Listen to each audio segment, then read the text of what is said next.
when you hear someone's story, you can begin to look at a problem maybe that's been troubling you, whether it's in your business or your life, but let's talk about business here mainly. Whether it's in your business, you can start to look at the problem in a different way and realize that there may be a different solution to something that's been vexing you, even if it has for a long, long time. So again, we learn from the scriptures, and I think I can cite those because we're at BYU, right? We learn from scriptures that the power in stories is applying lessons or principles from stories that we hear. So I hope that you'll do that from mine. In fact, one of my favorite scriptures is in the New Testament, in the Gospel of John, where the Savior says, "I know my sheep and am known of mine." I'm sure you've heard the scripture. I also would bet, I'm not going to take a poll, but I would bet that when you hear that scripture, most of the emphasis is on knowing your sheep, like knowing people, knowing each other. And while that's a good principle, the part of the scripture that actually speaks to me and is even more important to me is the "and am known of mine" part. The Savior can be known to us, and there is actually power in being known for who we are and what we are.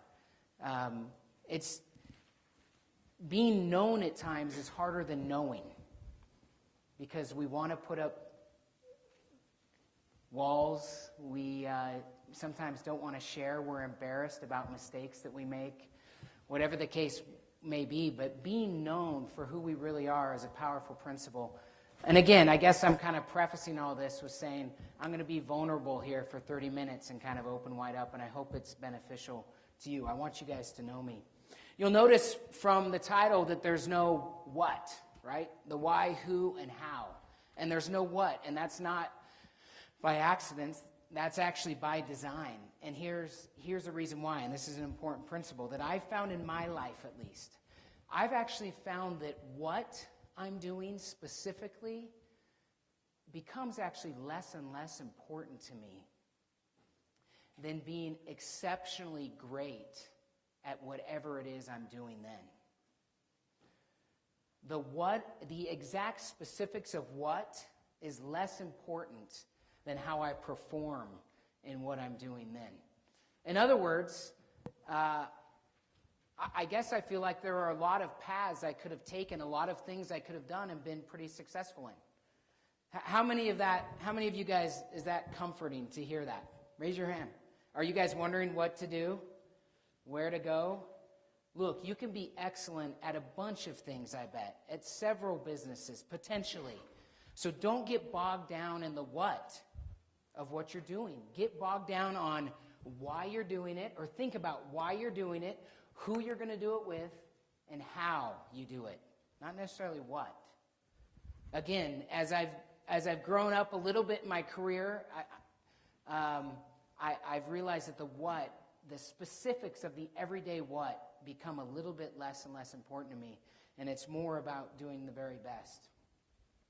And that's really a good jumping off point. Or let me say one other thing, the reason why the what, I've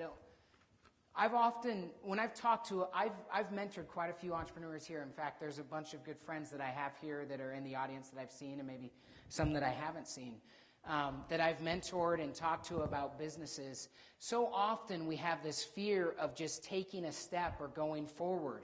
But I've found personally in my life that if I go forward kind of in faith and do the very best that I can, that it's while I'm walking down the path that God or the Holy Ghost can kind of guide me or nudge me. In other words, fear plays a very bad role in kind of innovation and inspiration. It's the opposite of innovation and inspiration, I would say. And so if you're afraid and unsure and you don't make a choice, that's a choice in and of itself, right? Not making a choice. You need to make a choice, walk down a path, and have faith that God will inspire you and that you'll be smart enough to kind of figure it out along the way. And that's a good jumping off point for kind of my story. So are you guys ready? So 10 years ago or 12 years ago, I was sitting in your spot. I was a communication studies major. Are there any communication studies majors here? 1, 2.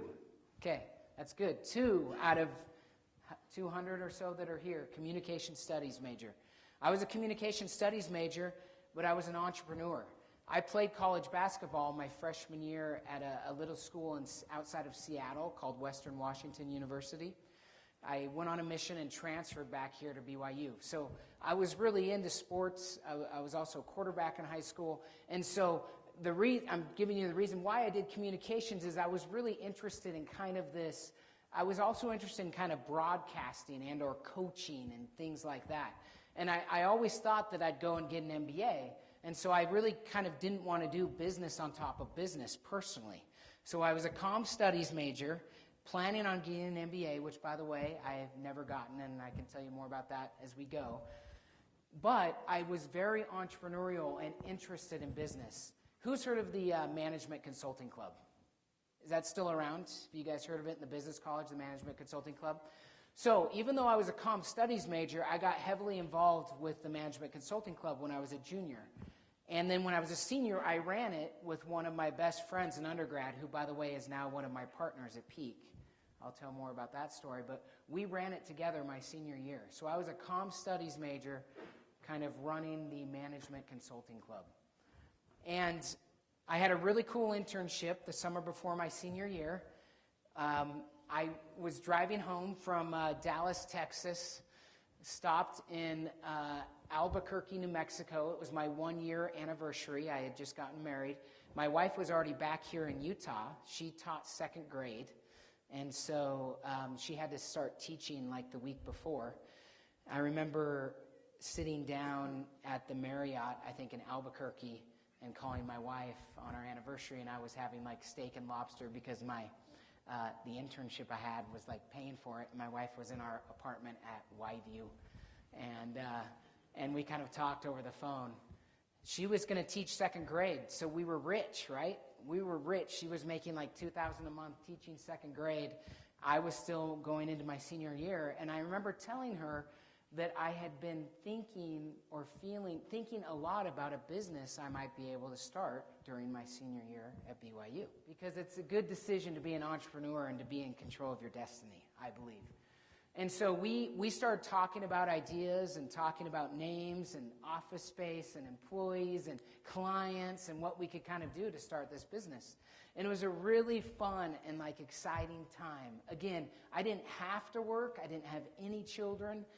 But I wanted to work on my own thing. And so we started a business and like went to work. Shortly thereafter, we got some office space on Center Street, right across from New Skin. There used to be an old pharmacy on the main floor. You guys probably don't remember. It's like kitty corner to New Skin this way. That was our first office space. We had like Mighty Light desks and cheap chairs that like we'd stolen. I don't even know where they came from. And we just went to work, and we just started making things happen. At the same time, I was running the Management Consulting Club, remember, with a good friend of mine. His name was Jamie Dunn. And so my senior year, I was finishing school, running my startup, and also flying around the country interviewing with like Bain and McKinsey and groups like that. And obviously there comes that critical time, as you guys know, where you have to kind of make a decision of what you're going to do, usually about this time, by the way, February or January or February, where you have to decide.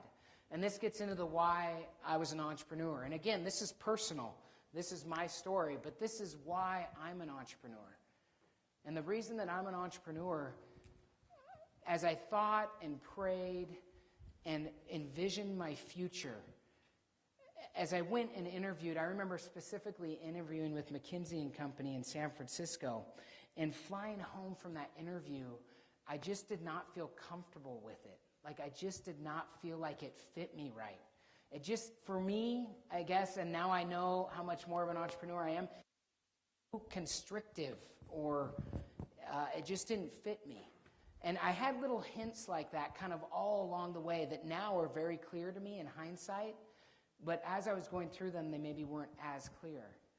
But it just did not feel right. And so as I prayed about it and thought a lot about it, the resounding answer I got is that I should stick with my startup, MindWire. At that time, we had been running the business for about 6 months. We had some clients. We had some employees. I don't remember exactly, but 3 or 4 maybe employees. My partner and I had not taken a penny home. In fact, we had raised a little bit, like $40,000 of kind of seed capital from family and friends, and that was it. We had made a decision that we were going to bootstrap it, which, by the way, I think was a good decision. We had spoken to a bunch of the VC firms and knew them. There were people, I think, pretty anxious to give us money, but we decided we were going to bootstrap it and kind of do it on our own. And I decided I should do that. And the overwhelming reason for me is of why I'm an entrepreneur is discipleship. And that might seem kind of like a strange concept, but again, this is my story, and this is true. The feeling that I had of why I should stick with my business and why I should be an entrepreneur was because of kind of this path of discipleship, right? Do we have something to wipe this off with?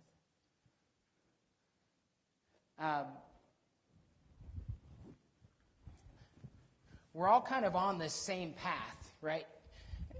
I mean, we're all on this earth on this same path. It's kind of wide. You can draw a lot of lines through here and zigzags, and people have different paths. But if these are the clear kind of outside lines of discipleship, maybe these are the commandments or whatever it may be, we have a bunch of different paths that we can take to become a disciple of Jesus Christ, which is ultimately what matters the most. And the overwhelming feeling that I had as I considered my future and as I thought of myself being a consultant or something else or being an entrepreneur, the feeling that I had is that I should be an entrepreneur, that it would be the best way to increase my discipleship. And I think that it has. And maybe you might ask why, but as soon as you are an entrepreneur, I think you'll see why. Because every day you have important decisions that you are making that are moral decisions. You have payroll decisions, employee decisions, partner decisions, investor decisions, growth kind of in your business decisions, and a myriad of other different issues to kind of decide and contend. Also, you're the leader. You are the entrepreneur. You are the heart and soul of your business. Without you, there would be no business. And so that kind of pressure acts as a great kind of refiner's fire or crucible to help grow your discipleship. It has for me. It's been really challenging to be an entrepreneur, but it's been really, really rewarding, and I wouldn't trade it for anything. That's why I'm an entrepreneur. It's because I felt like it would be the best path for me to become a disciple. So I could tell you a lot more stories about how we kind of grew that business. I remember a funny story. I remember our first kind of 6-figure client, like a job that was, $100,000 plus. I remember it was a big client in Salt Lake, and they wanted to come down to our offices. And we did everything we could to not meet in our offices, right, for obvious reasons. Because if you came into our office, you'd probably be scared. I mean, it just wasn't that nice. We didn't have that much furniture. I remember that we rented furniture for like a day, spent the night before like moving in all this nice furniture into our office and total like plants, fake plants and all this stuff to make it look like a real and a good office. The client came in and was there for several hours, 3 hours the next day, and then we moved it right out. We didn't get the job, by the way. So that was a bummer. But that's kind of a funny startup story. Eventually, we did start getting those 6-figure contracts. We grew the business, and we actually grew through the dot-com explosion. Obviously, we know about 9/11. You probably are familiar, at least somewhat, what happened with the stock markets and technology during those years. But technology companies and values just crashed, but we grew through that. And because we grew through that, we gained a lot of notoriety. And there was a NASDAQ-listed firm out of Southern California. It was kind of a multimedia conglomerate that was gobbling up little agencies like ours. And they first kind of came after me and wanted to hire me. And I said, I don't want a job and I don't want to be hired, but you could maybe look at our business. And so anyways, eventually we sold the business to a NASDAQ-listed company. And I think that was in 2003. So that's 9 years ago. So I was like 25 or 26 years old. And by the way, on the other side of the negotiating table was like a 50 to 55-year-old Harvard MBA, and I was a 25-year-old undergrad at BYU. You can probably imagine who got the better end of that deal. But it was a great experience for me to sell my first business to a publicly traded company when I was so young, and it was a really good learning experience for me. I'm going to jump kind of to the present now. There's a lot of things that I did in between kind of MindWire. There's a lot more I could tell you about MindWire, but I want to go to the who. And for me, the who is, what I mean by this is with who. I've kind of told you a little bit about myself. I'm a team guy. I played team sports my entire growing up. I love football and basketball. I still play them and still love them. I just love team sports, and I personally feel like that the joy you can have with partners is better on your own. One of the things that I notice when entrepreneurs come to talk to me is they often ask me, like, should I have partners, or should I get a partner, or I don't want partners, like I want to do everything on my own. And for me, again, personally, in my story, my partners have been critical to all the business things that I've done. I couldn't have done anything that I've done without good partners.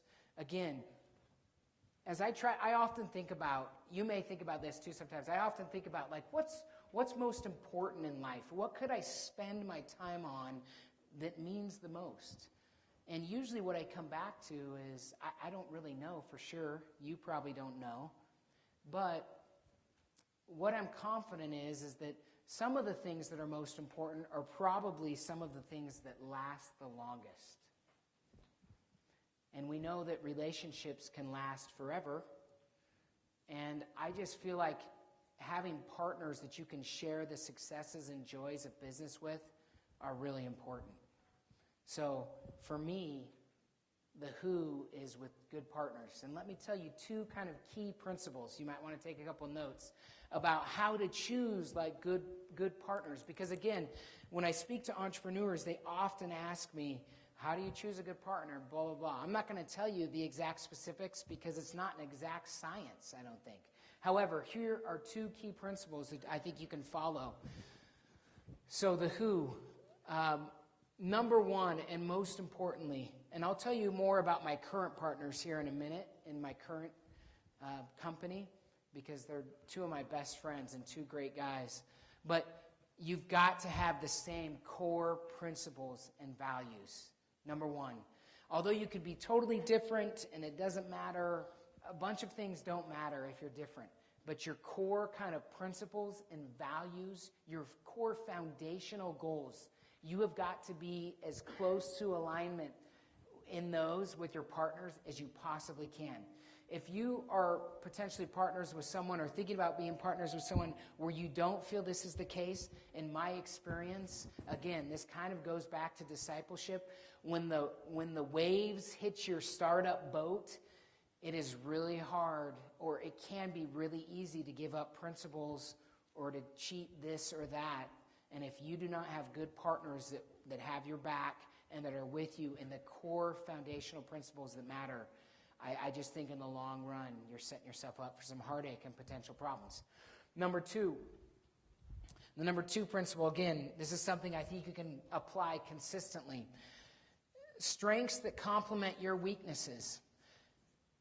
This, again, goes back to part of the discipleship. You need to be self-aware. You need to know some of the things you're good at and some of the things that you're not so good at. And you need to surround yourself, I think, with people in a business that complement your weaknesses. You need to be aware of what your strengths are, what you can excel at, and what you can't, and make sure that your partners round out your team and kind of help you in that way. Can we hook up my iPad? Let me tell you about my latest venture. And again, I'm going to be kind of personal about how this one came about. It's kind of an interesting story. So I had sold my first company, my technology business, and honestly, I was messing around with some other things. There were a couple other businesses that I had. One was called Hydropods. One was called Everything But the Chef. But nothing was clicking and just taking off. And I was looking seriously at going back to graduate school. In fact, I was kind of on my way.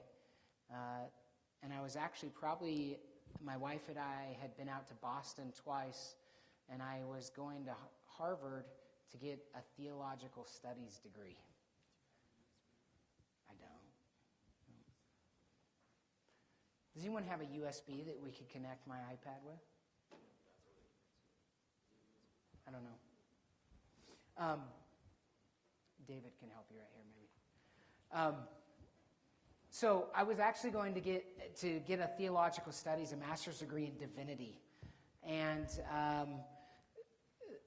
I was 27 years old and was kind of on my way. And I was actually called to be a bishop in my home ward in Provo. And that totally changed my course because I was leaving. And I now was kind of stuck in Provo. And that wasn't necessarily bad. I'm glad that it happened, but it was a surprise, obviously, to me, and I was really young, but it totally altered my course. After I sold MindWire, I had taken the proceeds of that exit and rolled it into real estate, which is something that my dad did growing up and something that I knew quite a bit about and really liked. And I won huge kind of in real estate when everyone was winning huge. You guys might be a little young, but, the real estate market was crazy, as you guys know, 5 or 6 years ago. And I turned that money over several times, but I had some foresight to understand that there is no way that this market could stay this hot. There's no way that it could last. And so I started having a bunch of discussions with guys about starting kind of a real estate fund or private equity firm. And the one that I spoke to the most was the guy I ran the management consulting club with at BYU. His name's Jamie Dunn. He had gone on to Bain in Dallas, actually, and then got an MBA at Wharton and was working for a large multifamily developer in the southeastern United States. And I started sharing some of my thoughts with him. I wanted to buy, number one, distressed real estate, and number two, apartment communities for like cash flow. Because I was interested in cash flow on my capital. Plus, I was afraid of kind of what was coming. Owning real assets, obviously, can be a great hedge in a declining market.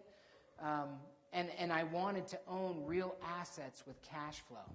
And so he immediately hooked me up with who's become our third partner now, and another great friend of mine. His name is Jeff Danley. He worked in private equity and venture on the East Coast in Connecticut, and got an MBA at Dartmouth. That's where he and Jamie met. They met at some kind of Ivy League schmooze fest in Manhattan, LDS schmooze in Manhattan. And he was working for a large apartment developer in Southern California. Jeff flew up, and we met at Thanksgiving Point kind of over a deal. This is like 5 years ago. And we were talking about a specific deal, and about 10 minutes into it, I said, what I really want to do is take my capital, raise additional capital, and create like a fund and do more sophisticated deals, the kind of deals that you and Jamie have been doing at your current companies that, by the way, I hadn't really done before. And shortly thereafter, we formed Peak Capital Partners. And Jeff immediately moved here. Jamie wound down some things he was doing in North Carolina and moved here after. Those are my two partners now. We have the same core values, and Jeff and Jamie's, I think, strengths really complement my weaknesses, and we make a great team. I wanted to show you guys some things. I don't know if we'll be able to. Who's seen the big project south of campus? That's our project, okay? You may have seen on the sign, there's a real small Peak Capital Partners name. It's not that big, so you might not have noticed it, but that's our firm. We started the firm with kind of the thesis that there had to be a pullback in real estate. And here's where I'll get into a little bit more of the details with what I'm currently doing, and hopefully it will spark some questions for the Q&A after. But we had this thesis that there was going to be a pullback in real estate, and we wanted to buy distress opportunities and also in cash flow. And this was like in 06 or 07. We did our first deal at the very beginning of 07. It was a distressed deal. It turned out great. We invested a little bit of capital, and we had an investor invest $1 million. The return was fantastic, and the next time that he invested $10 million. And that's kind of how we've grown. A couple of interesting things is that we did a couple of distressed deals during 07, 08, and 09, but if we had deployed our capital into apartment communities at that time, that was the wrong time to be in apartment communities. Like, it kind of hadn't tipped yet, right? So we spent the first couple of years basically establishing these relationships with sellers, large sellers of multifamily assets, large apartment assets, and we're ready to buy when it tipped and pricing got better for buyers. We're buying mainly from large distressed institutions. I won't say any of their names in the lecture, I guess, but you would have heard of them. These are large banks that own a lot of multifamily assets. And as they look at around their portfolio and they say, how are we going to pay the federal government back? Or how are we going to fix our balance sheet? They have to look across their portfolio of assets and decide what they can maybe sell. And the only thing they can sell are these apartment assets. So we're happy to raise our hand and say, we'll buy them at this price. And at first, people would swear at us and not be happy with us. Then they'd say no. Then they'd say maybe. And then they'd say, well, what about this price? And we'd say no. And finally, they'd say, fine, we'll sell it to you. So in the last 3 years, we've bought about $250 million worth of apartment assets. Cash flowing. These are B-class, urban infill, strong location kind of cash flowing apartment assets. So myself and my two partners invest in each of these deals, and we've raised roughly 75 or 80 million in outside equity or capital that we've also invested into these companies. So we have our own capital, and then we have investor capital, and we buy these large multifamily assets. We're looking for like kind of a quarterly cash flow dividend and then some appreciation to increase the total IRR or return on investment kind of at an exit. We own a little over 20 assets, like I said, about a $250 million portfolio balance, and we've deployed about $80 million in equity. Okay? So maybe there's some questions. Any luck? Okay. Do you have any ideas, Dave, of how we can? Does anybody know? Okay, no big deal. What I wanted to show you guys was I wanted to take you to a website, and I want to show you a couple of pictures of our projects. So we've talked about our projects. We own in several kind of strategic markets. Salt Lake, we own about 8 assets in Salt Lake. We own in Denver and Colorado Springs because we know this kind of Intermountain West market. And then we also own in the southeastern United States. That's where my partner Jamie is from. We know those markets well. Plus, there are 2 key drivers, and really the 2 most important drivers of apartment assets are, 1, population growth, which Utah just has organically, right? There seems to be an unending amount of young families that we can just create in Utah. And the southeastern markets have right from in-migration from the northeast. There's a lot of in-migration from the northeast into the southeast. And then also just job creation is the second, the economy or jobs. That is the second driver of multifamily.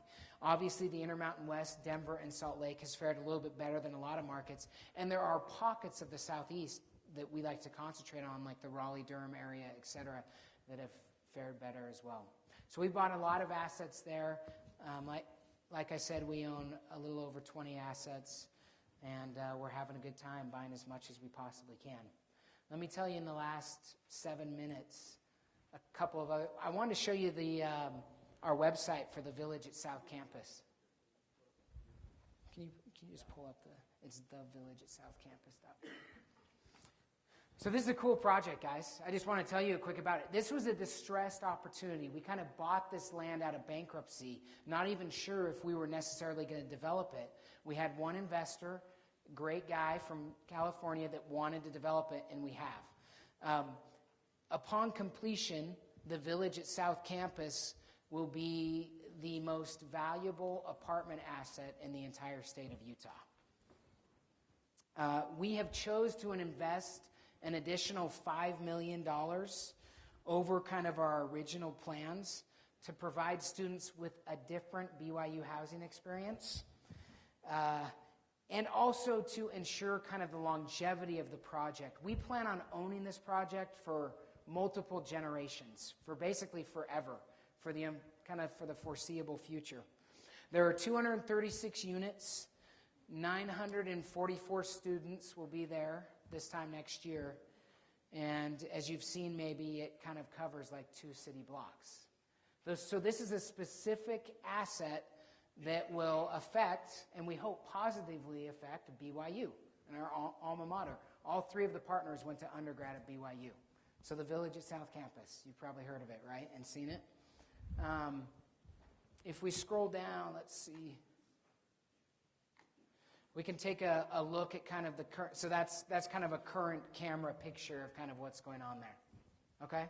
So anyways, I'm not trying to like market it, honestly. You can turn that off now if you want, but I wanted to show you, that's an example of a project that you guys are probably familiar with, right? And that's an example of kind of the projects that we're building and developing.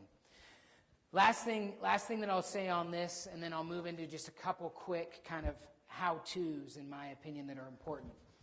We also invest in operating businesses. I'm an entrepreneur. I can't help myself. Like, I love business.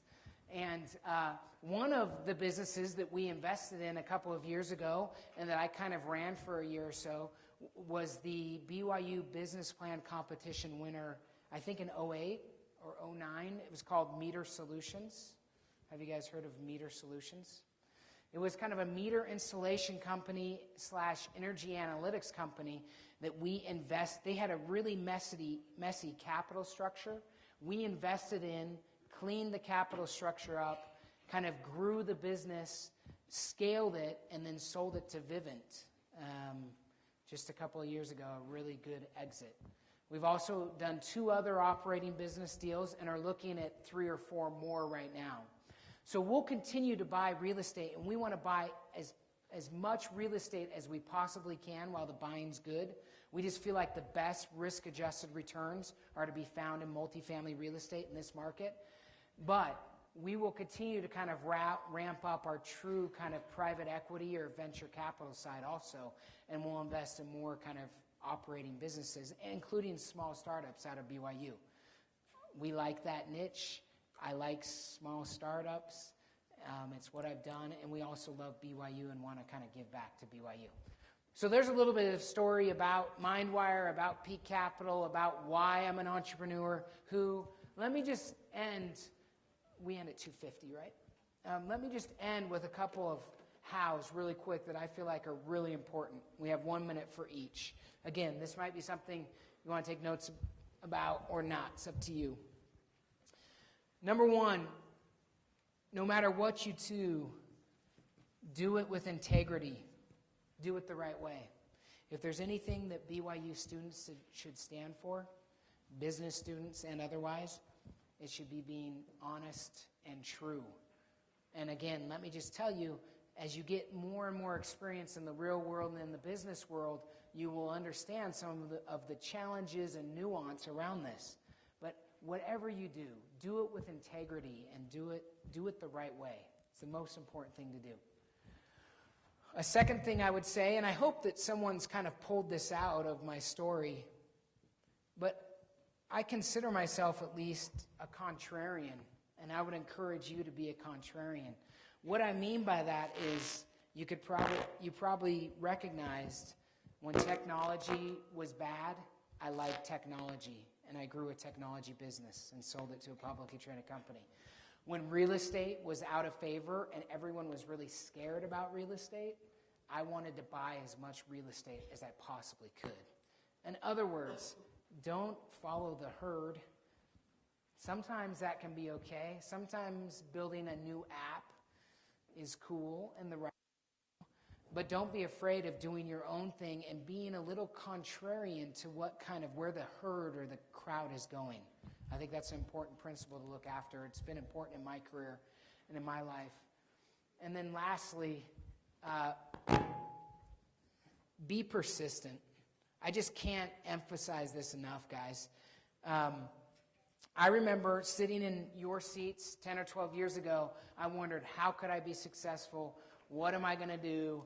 And I'm just here to tell you, after only 10 or 12 years of experience, that I'm just confident that if you are persistent and stick with it and realize there are going to be ups and downs, that you'll be successful and that you can be successful.